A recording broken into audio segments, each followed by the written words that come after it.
Happy New Year. Fire. Go ahead.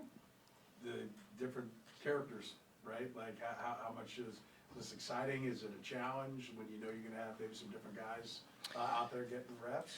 Yeah, it is fun. You love to see guys who have worked hard, who have improved through the course of the year, who maybe haven't gotten as many snaps as they would like to get an opportunity. That's always fun to see them take advantage of that for sure. So we'll get some of that. When you examine the whole year, just what has Drew meant to you from a versatile standpoint, playing a lot of different positions? He has been fantastic. From a versatility standpoint, as you mentioned, for sure, he can play multiple roles. He's been outstanding in terms of his ability to learn different roles. He works at it.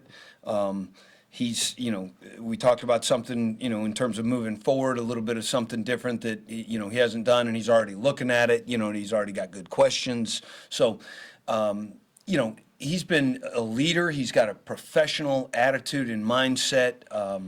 He's been a lot of fun to have around. How much of a hype man has Willie been on the sideline? We see him getting engaged, getting energetic, especially that last game. How much of a hype man is he for the rest of the guys? You know what? He brings great energy, both on the sideline, in the game, and in the course of the everyday activities, whether it's meetings, whether it's walkthroughs. He's an energy giver. There's energy vampires that are around. Willie is very much an energy giver. Who's an energy Vampire. I'm not going to call out names. You've all been in a room or with someone you work with that's, down all the time, doesn't have a whole lot of life to them. You know what I mean? Like, it's just not, it's not all that pleasant to be around them. Not that they're a bad person. A big opportunity game for Nick Jones. What can we see with Jones?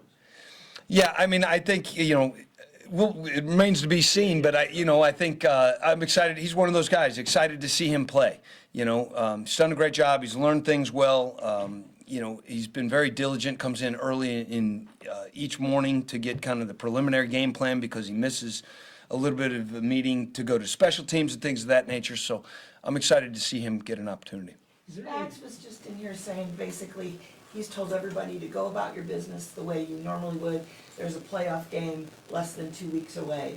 But from your standpoint, what are you going to be looking at? Are you really looking at more of the development? Are you looking at getting that 11th win? Are you looking at carrying on so that there is momentum in the playoffs? What do you focus? Well, I think there's an element of all of what you mentioned there. I would say my focus, though, is very singularly on this game. You got guys that are playing different roles, that are playing different levels of snaps. It's total injustice, in my opinion, to not give those guys who are competing in this game every opportunity that you can give them to help them succeed. And so, to me, that's where the focus is. I've gone about this week very structured and regimented, which we all are week to week, and tried to stay in that framework. We'll get to next week. There's really not much we can do about that at this point. And to be honest, there's so many variables flying, still bouncing around in the air. Like, any work you do is probably going to be time misspent in some regard. Is there any experimentation that you want to try and do this week as far as maybe seeing guys in different positions?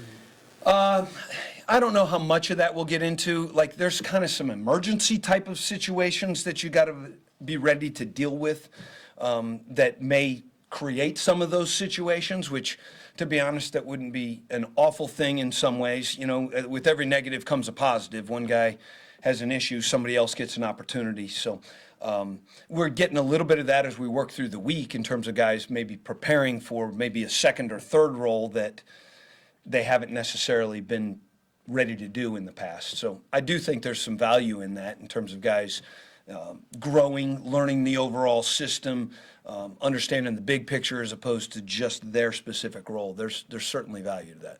Yeah. Do you feel like you guys are finding a happy medium for getting Drew and Nick both on the field and getting them enough snaps to take advantage of what they both have? Yeah, I would say, we feel good about where that's at least I do personally. I mean, honestly, you'd like to get them all more. You'd also prefer not to play 70, 100 snaps of defense in a game, too. So there's you know, there's a flip side to that. But it's worked out pretty well. I thought Nick got in a pretty good rhythm in this past game, you know, after all that he's battled through from an injury standpoint, from a conditioning and all those type of things. And Drew continues to make plays when he's out there, regardless of what role we put him in.